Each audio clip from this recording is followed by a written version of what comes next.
Welcome to a podcast about the Battle of Hastings. Actually, a little bit of backstory on the Battle of Hastings itself. It began following the death of Edward the Confessor, January 1066. Harold Godwinson was named king because Edward was childless and had no son to claim his kingdom. And although Harold Godwinson was named king, there was a man who had more of a right to the English throne, or at least so he thought. Yeah, he thought. Because he was a distant blood relative of the king. So, I mean, it kind of makes sense that he would believe that he has more of a right. So, going off of this, the man's name was William, Duke of Normandy, who was king of Normandy as well. Like we said, he was a distant blood relative, and he gathered his army, and crossed the water to Britain in order to fight Harold Godwinson for the right to the English throne. Yeah. But what ensued when they both arrived and met each other on the 14th of October, 1066, was one of the bloodiest battles in British history, and it saw the death of King Harold Godwinson and the birth of a new dynasty. Actually, facts on the battle of about the amount of deaths, or actually the number present during the battle. Scientists or historians estimate around 10,000 troops for King William and about 7,000 troops for King Harold. So it shows that the Normans already have a very large advantage. Yeah. The battle ended when Harold Godwinson dying, which led to the retreat of his army. After further marching in some skirmishes, William was crowned as king on Christmas Day, 1066. Although there continued to be rebellions and resistance to William's rule, Hastings effectively marked the culmination of William's conquest of England.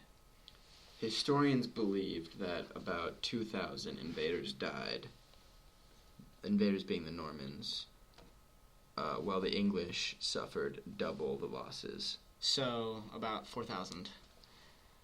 Some interesting facts that you might not have known. The battle was actually fought in a single day from 9 till dusk. So, I guess, unlike modern wars like World War II maybe and Vietnam, it was a single day. It wasn't years. Right, but this was a battle, not a whole war. Well, yeah, actually. Right, but regardless, so it took the time of a single day, and both sides took a break for lunch mid-battle, which is pretty funny. So, I guess they all got hungry and had some turkey sandwiches. Turkey leg, yeah. The fight was not fair, however, because most of the English were on foot and had very few archers. Along with, they had 3,000 less troops. They also had less horses and archers. Yeah, they had less people in general. But not only did they have less soldiers, they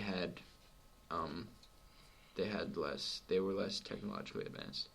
Well, I guess. They had less armor and weaponry. Well, I would say that they just had less, and the Normans were more prepared, I guess. Normans had soldiers on horseback and had quite a few archers with them. A quarter of their soldiers were on horseback, actually. So, yeah, a quarter of their soldiers were on horseback, and they had a lot of archers. Despite the battle's name, the Battle of Hastings took place around 6.5 miles northwest of Hastings. It's actually located near an English settlement named Battle. So that probably has to go back to the Battle of Hastings. It's just Battle. It is still named Battle today. The Normans actually adopted a tactic pretending to flee from battle and then turning on their pursuers and killing them. So, like, it's kind of like tricking them and then catching them off guard. And strangely enough, the first death recorded during the battle was not a soldier, but in fact it was William the Conqueror's jester, Taillefer. Which, I mean, Not sure why he sent his jester out in the battle first. maybe he was scouting. Maybe it was an intimidation tactic. Well, thank you for listening to this podcast on the Battle of Hastings. And this concludes our podcast. Thank you for listening, and Thank you for listening. thank you.